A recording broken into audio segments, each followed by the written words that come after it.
ಎಲ್ರಿಗೂ ನಮಸ್ಕಾರ. ವೇದಿಕೆಯನ್ನು ಅಲಂಕರಿಸಿರುವ ಎಲ್ಲ ವಿಭಾಗದ ಸಾಧನೆ ಮಾಡಿರೋ ಗಣ್ಯಾತಿ ಗಣ್ಯರೇ ಹಾಗೂ ವೇದಿಕೆ ಮುಂದಿರುವ ಸನ್ಮಾನವನ್ನು ಸ್ವೀಕರಿಸಲು ಅರ್ಹರಾಗಿರುವವ್ರನ್ನ ಆಯ್ಕೆ ಮಾಡಿ ಕೂರಿಸಿದ್ದಾರೆ. ನಿಮ್ಮೆಲ್ಲರಿಗೂ ಹಾಗೂ ಬಂದಿರುವ ಎಲ್ಲ ಸಭಿಕರಿಗೂ ತುಂಬ ಹೃದಯದ ಸ್ವಾಗತ ಹಾಗೂ ಅಭಿನಂದನೆಗಳು.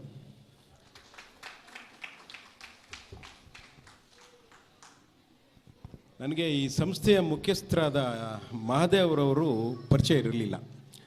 ಪರಿಚಯ ಮಾಡಿಕೊಟ್ಟಿದ್ದು ನನ್ನ ಆತ್ಮೀಯ ಗೆಳೆಯ ಪಾಂಡುರಂಗಾಚಾರ್ ಅವರು. ನಮ್ಮ ಮತ್ತು ಪಾಂಡುರಂಗಾಚಾರ್ ಅವರ ಸಂಬಂಧ ಒಂದು 35-40 ವರ್ಷಗಳಿಂದ ಇದೆ. ಇನ್ನು ಈ ಮೈತ್ರಿ ಕಲಾ ತಂಡದ ಬಗ್ಗೆ ಹೇಳಬೇಕಂದ್ರೆ, ಈ ಮೈತ್ರಿ ಕಲಾ ತಂಡವನ್ನು ಸ್ಥಾಪನೆ ಮಾಡಿದವರು ಶ್ರೀಯುತ ಮಹದೇವ್ ಹಾಗೂ ಅವರ ಶ್ರೀಮತಿಯವರಾದ ವನಜಾರವರು. ಇದು ಸ್ಥಾಪನೆ ಆಗಿದ್ದು 2008ರಲ್ಲಿ. ಎಲ್ಲರೂ ಅವರವ್ರದ್ದೇ ಆದ NGOಗಳು, ಟ್ರಸ್ಟ್ಗಳು, ಸಂಸ್ಥೆಗಳನ್ನ ರಿಜಿಸ್ಟರ್ ಮಾಡಿಸ್ತಾರೆ. ನಾಮಕೆ ವಾಸ್ತೆ ಸುಮಾರು ಟ್ರಸ್ಟ್ಗಳನ್ನ ಮಾಡ್ಕೋತಾರೆ, ಏನೇನೋ ಉದ್ದೇಶಗಳನ್ನ ಇಟ್ಕೊಂಡು ಮಾಡ್ಕೋತಾರೆ. ಆದರೆ ತುಂಬ ಸಂಸ್ಥೆಗಳು ಅಷ್ಟೇ ಬೇಗ ಕಣ್ಮರೆ ಆಗುತ್ತೆ. ಯಾವುದೇ ಸಂಸ್ಥೆನ ನಡೆಸ್ಕೊಂಡು ಹೋಗೋದು ಅಷ್ಟು ಸುಲಭ ಅಲ್ಲ. ಅದರಲ್ಲೂ ಇವತ್ತಿನ ಕಾಲದಲ್ಲಿ ಟ್ರಸ್ಟ್ಗಳನ್ನ ನಡೆಸೋದು ಅಷ್ಟು ಸುಲಭ ಅಲ್ಲ. ಆಮೇಲೆ ಉದ್ದೇಶಗಳು ಸ್ಪಷ್ಟವಾಗಿರಬೇಕು. ಈ ನಮ್ಮ ಮೈತ್ರಿ ಕಲಾ ತಂಡದ ಉದ್ದೇಶ ಏನಂದರೆ, ನಮ್ಮ ಸಮಾಜದಲ್ಲಿರುವ ಎಲ್ಲ ವರ್ಗದ ಮಕ್ಕಳು ಕಲಾಕ್ಷೇತ್ರದಲ್ಲಿ, ಅಂದರೆ ಈ ಕಲೆಯಲ್ಲಿ, ಈ ಕಲೆಯನ್ನು ಅಭಿರುಚಿಯಲ್ಲಿ ತಮ್ಮನ್ನು ತಾವು ತೊಡಗಿಸ್ಕೊಂಡು ಕಲಾವಿದರಾಗಬಹುದು, ಹಾಡುಗಾರರಾಗ್ಬೋದು, ಸಂಕಲನಗಾರರಾಗಬಹುದು, ಬರಹಗಾರರಾಗಬಹುದು, ಯಾವುದೇ ವಿಭಾಗದ ಕಲೆ ಕ್ಷೇತ್ರದಲ್ಲಿ ತುಂಬ ಉನ್ನತಿ ಹೊಂದಬೇಕು ಅಂತ ಒಂದು ಎಜುಕೇಷನ್ ಟ್ರಸ್ಟ್ ಥರ ಇದನ್ನು ಬೆಳೆಸಿ ಪಾಠನೂ ಕೂಡ ಮಾಡ್ತಿದ್ದಾರೆ. ಈಗ ಗೊತ್ತಾಯಿತು ಅವ್ರ ಮಗನೇ ಅದನ್ನು ನಡೆಸ್ಕೊಂಡು ಹೋಗ್ತಿದ್ದಾರೆ ಅಂತ. ಸೊ ಇವರ ಮುಖ್ಯ ಉದ್ದೇಶ ಏನು ಅಂತ ಅರ್ಥ ಆಯ್ತಲ್ಲ. ಎಲ್ಲ ವಿಭಾಗದ ಮಕ್ಕಳನ್ನ ಕಲಾಕ್ಷೇತ್ರದಲ್ಲಿ ಬೆಳೆಯೋ ಹಾಗೆ ಪರಿಣಿತಿ ಕೊಟ್ಟು ಅವರ ಕೌಶಲ್ಯನ ಅಚ್ಚುಕಟ್ಟಾಗಿ ನಿರೂಪಿಸಿ ಸಮಾಜಕ್ಕೆ ಕೊಡುಗೆಯಾಗಿ ಕೊಡೋದು. ಅದಷ್ಟು ಮಾತ್ರ ಇವರು ಮಾಡ್ತಿಲ್ಲ.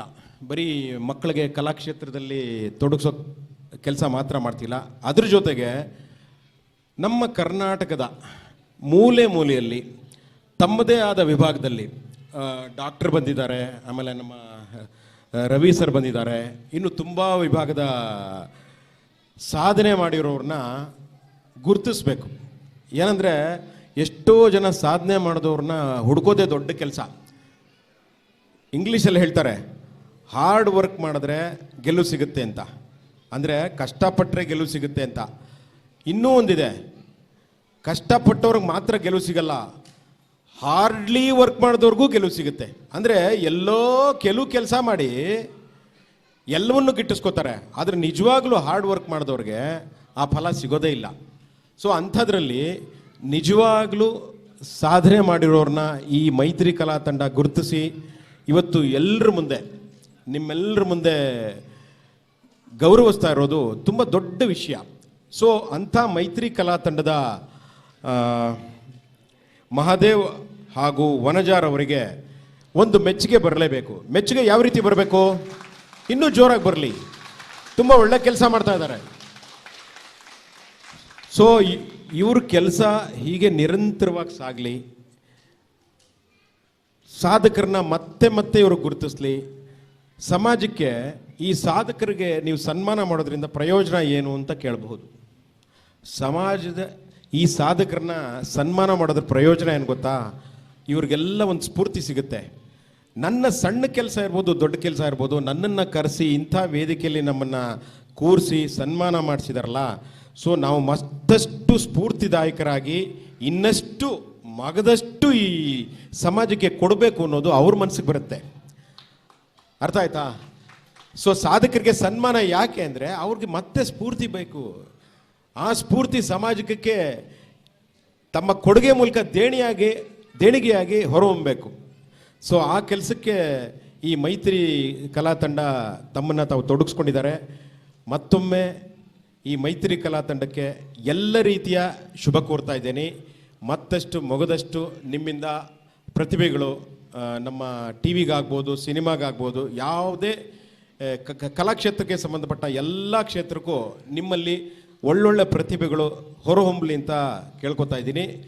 ತುಂಬ ಧನ್ಯವಾದಗಳು. ನನ್ನನ್ನು ಇವತ್ತು ವಿಶೇಷ ಆಹ್ವಾನಿತ ಅಂತ ಕರೆದು ನಿಮ್ಮೆಲ್ಲರ ಜೊತೆ ವೇದಿಕೆ ಹಂಚ್ಕೊಳ್ಳೋಕ್ಕೆ ಅವಕಾಶ ಮಾಡಿಕೊಟ್ಟಿದ್ದಕ್ಕೆ ತುಂಬ ಹೃದಯದ ಧನ್ಯವಾದಗಳು.